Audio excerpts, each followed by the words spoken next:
Okay.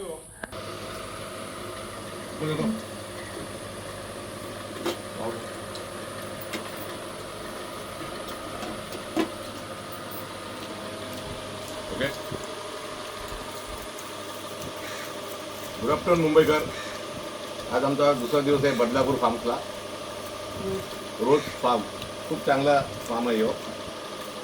तुम्ही बी नक्की या. आता आम्ही जेवण केलं आहे, चिकन, पुलाव आणि ब्रेड आम्ही खातो. तुम्ही बी या जेवायला. आताच एन्जॉय करा आणि या फार्मला भेट द्या. जय श्रीराम.